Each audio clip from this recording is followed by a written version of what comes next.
juventude de Cristo, a paz do Senhor! Bem-vindos ao Conectado na Lição. Vocês pediram, a Editora Betel atendeu. E eu quero aproveitar e agradecer aqui a toda a diretoria da Editora Betel, na pessoa do nosso Bispo Primaz, Bispo Manuel Ferreira, ao Bispo Samuel Ferreira, também ao nosso querido Bispo Abner Ferreira e a nossa diretora pedagógica, Bispa Marvi Ferreira, por atender a juventude. Estamos aqui toda semana com você no Conectados na Lição. E ao meu lado, estamos recebendo aqui com grande alegria o comentarista da nossa revista Conectar Mais Jovem. Eu estou falando dele, pastor César Rosa, teólogo, vice-presidente da AD Planaltina Nação Madureira. Pastor, seja muito bem-vindo. Obrigado, Tia Aninha. O prazer é todo nosso estar aqui. Com certeza, Deus vai bradar nas nossas vidas através desse tema. Uau! E ao meu outro lado está a querida, a jovem Juliana Nascimento. Ela é diaconisa, membro da ADCG aqui em Campo Grande, Rio de Janeiro. Juju, a juventude está representada por você. Seja muito bem-vinda, é uma honra ter você aqui. Muito obrigada. É um grande prazer estar aqui com vocês. Que o Conectados na Lição venha ser uma bênção na sua vida, em nome de Jesus.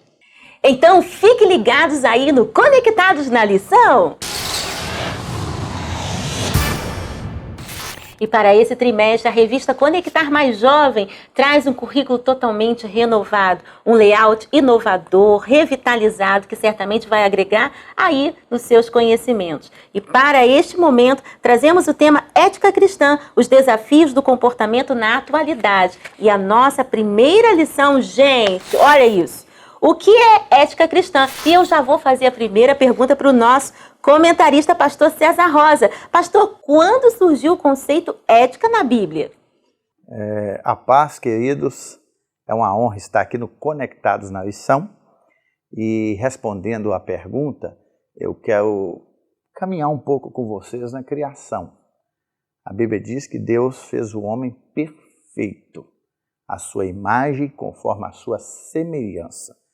Porém, a queda, ela deturpou os valores humanos. O próprio Eclesiastes diz que Deus fez o homem reto e este buscou inúmeras invenções. A partir daí, dentro da visão dispensacionalista, o homem sai do período da inocência e vai para o período da consciência. E um texto-chave para poder entender isso aí é Romanos 2,15, que eu vou pedir por gentileza que a nossa diaconisa Juliana fizesse a leitura para você entender esse conceito de ética na Bíblia. Vamos ler. Os quais mostram a obra da lei escrita em seus corações, testificando juntamente a sua consciência e os seus pensamentos, quer acusando-os, quer defendendo-os. Vejam bem que o apóstolo Paulo, de uma maneira bem clara, ele coloca sobre essa consciência, que no original é da ideia de um juiz dentro do homem, olha só, um juiz dentro do homem, na sua mente, mostrando o que é bom e o que é errado. Então, bem antes de ter algo redigido, ou em pedras, ou em tábuas, ou hoje em compêndios filosóficos, teológicos como temos, Deus já havia colocado no coração do homem esse conceito de ética, da coisa certa, daquilo que é usado, e eu quero colocar aqui ética como preservação, e não como aquele limite que é imposto. As pessoas têm a mania de achar que lei de trânsito é para tirar minha alegria de dirigir. E assim a ética está tolhindo a minha maneira de viver. Não, é para a preservação do ser humano na sua essência como Deus criou. Então, antes de todos esses compêndios e conceitos de ética, essa é a abordagem bíblica. Deus colocou isso no coração do homem, na mente, para que ele pudesse ter esse tino. Tanto é que na Santa Ceia, Paulo, quando escreve a carta aos Coríntios, capítulo 11, ele não pede para eu te vigiar ou para vigiar os membros, como o pastor ficar vigiando, não. A recomendação que ele dá é: examine-se, pois, o homem a si mesmo. Você é responsável. Você tem um senso na sua mente. E Paulo, ele caminha de uma maneira tão grandiosa que quando ele escreve a Timóteo, ele fala assim: toma cuidado para que a sua mente não fique cauterizada. Esse é um grande problema. Quando se fala de ética, né, se você não tomar cuidado, a sua mente fica cauterizada, ou seja, você perde aquele tino do que é certo e o que é errado. Dentro desse conceito, quais são os tipos de ética na sociedade, pastor? Olha, quando você pega Alternativas Éticas, é um livro que eu utilizei, ele vai falar de vários tipos de ética. Eu quero pegar uma só, você vai ver sobre o generalismo, sobre o hierarquismo e o situacionismo. Né? O generalismo é de uma maneira geral, o hierarquismo é que uma ética maior sobrepõe a outras éticas. Tá? Por exemplo, a ética da palavra de Deus sobrepõe a qualquer ética dentro dessa visão. E tem a situacionista, que é usado muito na sociedade que vivemos hoje. Depende da situação. E nós sabemos muito bem que dentro do prisma bíblico, a ética não depende da situação. A ética é bíblica. E o que é errado no passado é errado hoje. O que Deus determinou que era pecado ainda continua sendo pecado. Os tempos mudaram, mas Jesus diz que pode passar céu e terra. A palavra não. Então nós cristãos precisamos entender isso, porque a sociedade vive um fluxo e nós vivemos no contrafluxo disto. Então é bom nós firmarmos os valores. E a lição desse trimestre vem para isso, porque muitas vezes nós somos bombardeados com informações, né? Nós vivemos nesse corre-corre, onde nós não filtramos nada e existem decisões muito difíceis para ser tomada. Nós estamos vivendo um momento deste e é uma questão ética, são decisões éticas que precisam ser tomadas. Nesse momento de pandemia, de um lado você tem a economia que não pode parar e do outro lado tem a vida que é sagrado.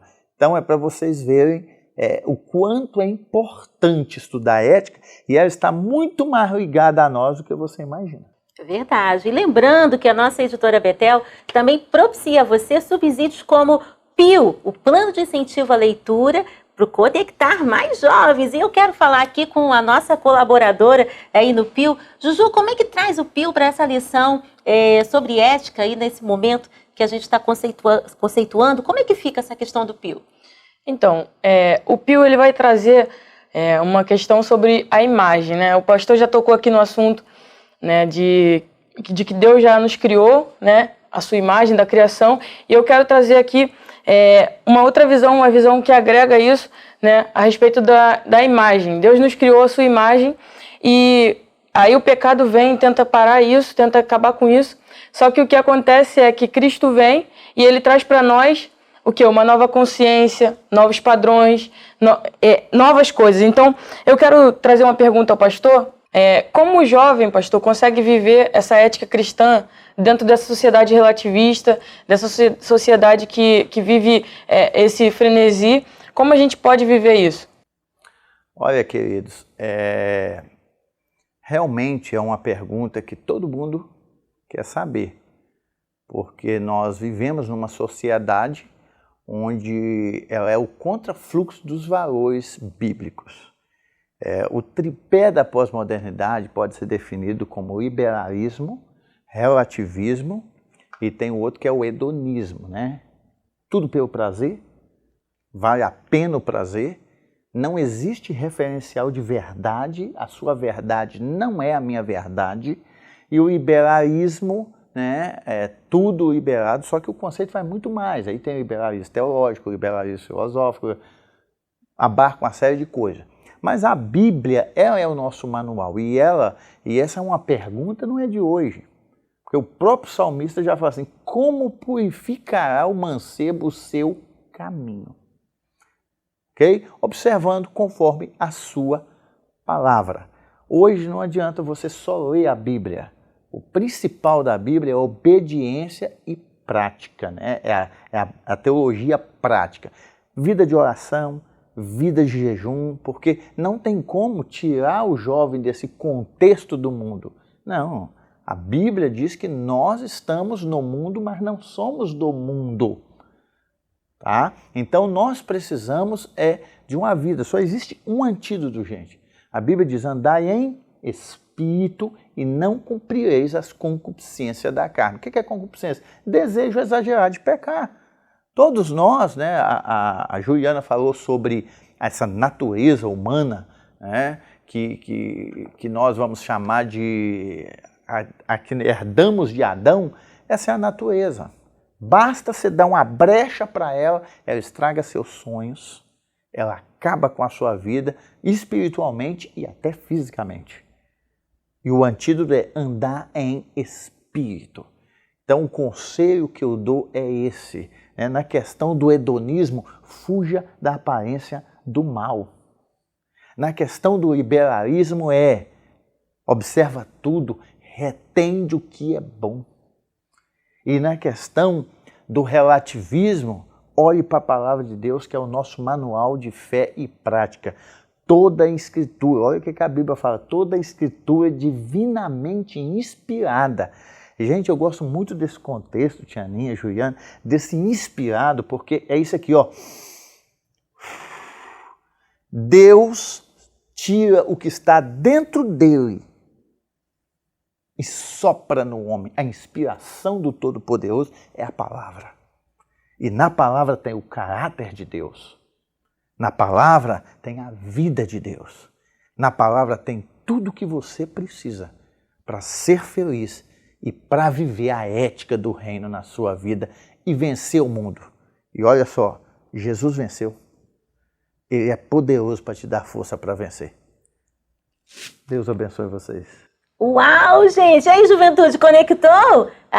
Estamos aqui falando do Conectados na Lição. Gente, e na próxima semana nós vamos dar continuidade nesse bate-papo aqui com toda a juventude aí da nação, hein, gente? Dessa nação que vai morar no céu. Lembrando que se você ainda não adquiriu a sua revista Conectar Mais Jovem, entre lá nesses endereços aqui, nos telefones que está aparecendo aí no seu vídeo, já peça o seu. E não se esqueça de adquirir essa preciosidade, o livro subsídio do trimestre Ética do Reino. Ética do Reino, gente, para você. Então, vamos lá, todo mundo conectados na lição geral. Na próxima semana tem mais. Deus abençoe e a paz do Senhor.